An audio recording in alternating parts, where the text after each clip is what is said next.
Is being overweight after 50 a choice? Now, this is one of those questions that makes people uncomfortable because most of us have a gut instinct answer. Maybe you feel that the answer is yes, it's absolutely a choice, or no, it's absolutely not.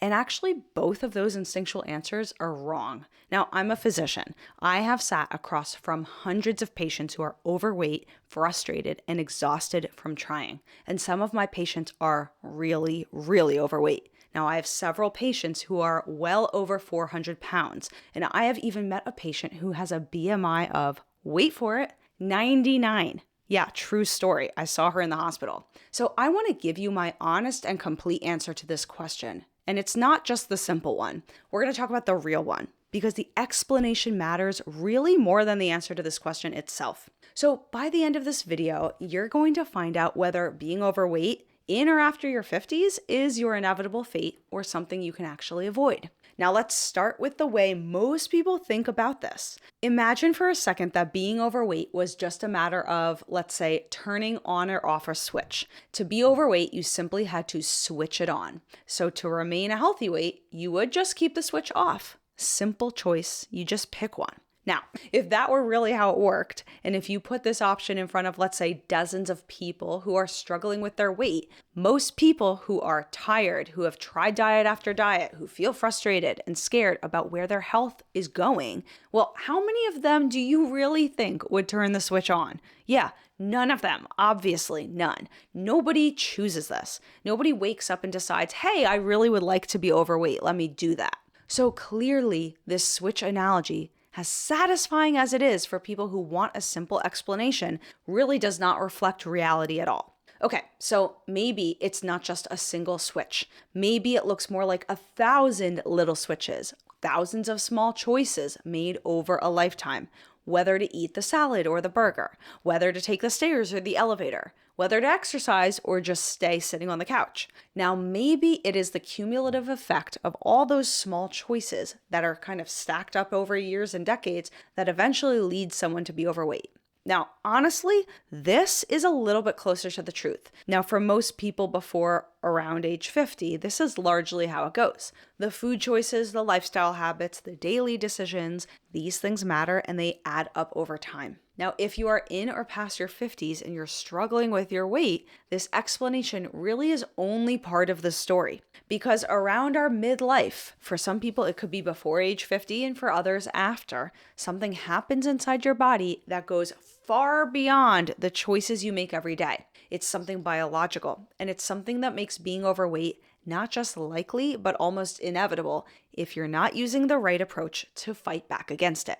And my guess is you listening to this right now are probably not aware of what it is. So here's what's actually happening. Around our 50s, two things sort of converge at the same time. We have our hormones shift, which means in women, estrogen is declining around that lovely menopause period. And then in men and women, we have testosterone that gradually declines. Now, as a direct consequence of both of these hormonal shifts, your energy levels will start to drop off. And as a consequence, people tend to get less movement in or less physical activity. So less physical activity, in other words, less moving around and being more sedentary, this is a real killer for our metabolism. Now, in combination, the hormonal shifts and less moving around, this triggers what I like to call the metabolic spiral. So here's how it works. As our hormones decline and our activity levels drop, your body starts losing muscle mass on its own, independent of anything you are doing or not doing. And what happens is that it causes our muscle tissue to weaken and shrink. Now, our muscle is what is the most metabolically active in our body and is what helps us burn calories even while we're sitting. So as you lose muscle, you guessed it, your resting metabolism will slow down and you're now burning fewer calories with all the activities that you do, even if you're not really doing anything at all and you're just laying there or sleeping. Now, what happens is this is going to slow our metabolism down a little bit. And a slowed metabolism means that our body starts storing more of what we eat as fat because it can't use it up for energy. And because of the specific hormonal environment around our midlife, around our 50s, this fat goes preferentially to our abdomen or to our belly, and it goes around our deep organs. In other words, our liver, our kidneys, our intestines, our pancreas. There's a special term for this type of fat, and it's called visceral fat. Now, visceral fat is not passive. It's actively producing inflammatory compounds throughout our entire body. And that inflammation accelerates the breakdown even more of our muscle tissue. Guess what? When our muscle tissue is broken down, it slows our metabolism down further. What happens then? If we have a slower metabolism, we're not going to burn as much energy, and it's easier to acquire more fat from what we eat. Guess what? We have more fat in our belly. More visceral fat means we produce more inflammation. Guess what? More inflammation is going to lead to a further breakdown of our muscle tissue, which leads to even more fat accumulation because we can't burn the energy. And around we go. As this spiral turns, it gets tighter each year that it goes unaddressed. And that is what I call the metabolic spiral. Here's what makes this even more unfair. When people notice the weight creeping up, which is really a natural consequence of everything we just described, what do people usually do? Maybe what have you done in the past? Likely go on a diet, cutting calories aggressively. And guess what? This is where the trap closes completely.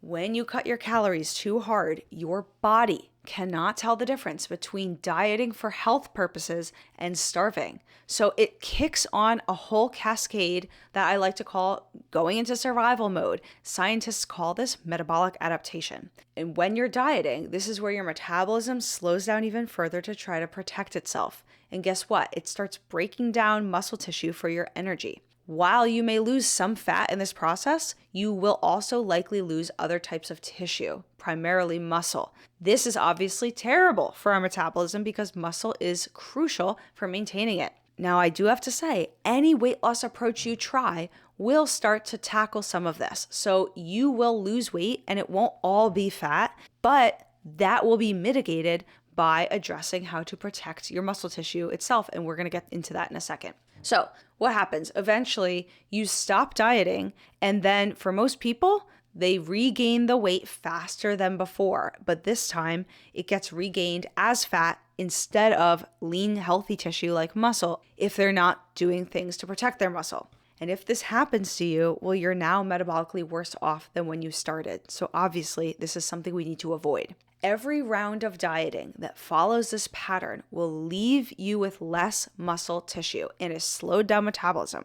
What that means is you now have a body that's more efficient at storing fat, whatever you eat. So that obviously stinks. You don't want to be in this position at all. And it's probably why you're so frustrated that you're having trouble losing weight. So this is not really a character flaw, as you can see. It's not because you lack discipline, and obviously this was not a choice. This is a biological cascade that's happening inside your body, clearly driven by hormonal changes and metabolic changes that have nothing to do with how hard you're trying. If you want to go deeper on learning about the metabolic spiral and exactly how it works and what is triggering it and also how to fix it, I do have a free training webinar that walks you through the entire mechanism in detail. The link is in the description below this episode. If you want to check it out, it is completely free and it is worth watching. Now we have to answer this question. Is being overweight after 50 a choice? Well, my honest answer as a physician is this. Given the metabolic spiral as we just described it, all the hormonal shifts, the muscle loss, the slow metabolism,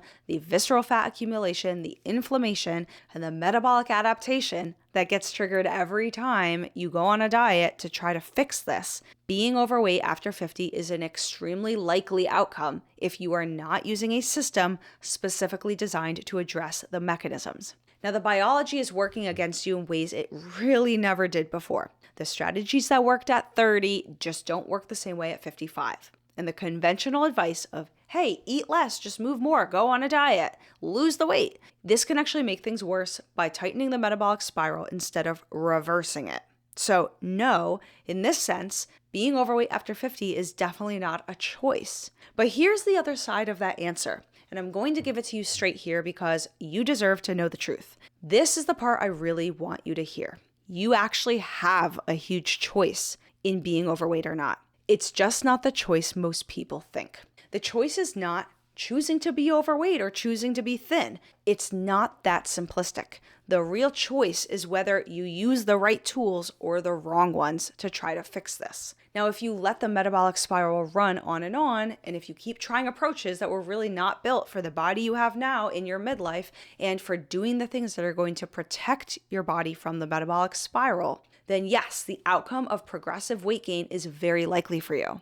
Not because you are weak, it's just because your biology is so powerful and you're not addressing it properly. Now, if you use a system that's built specifically to reverse all of the phenomena of the metabolic spiral, the outcome absolutely can change for you. And I've seen this happen in patients of mine at every age bracket. Of course, in their 50s, 60s, but also 70s and 80s. You actually have to choose to fight back against this process because it is fighting against you now without you even realizing it. Now, when you do that and you follow the right approach with the right physical activity and the right nutrition and the right overall lifestyle, this metabolic spiral will start turning and reversing in the other direction. So you might be wondering, what is the system, Dr. Anna? Well, luckily for you, I have a really easy way that I teach this. For my patients, I like to use a system that I call the Mediterranean Code, which combines the crucial components you need to target the metabolic spiral and boost up your metabolism and protect your health. It involves addressing nutrition properly and addressing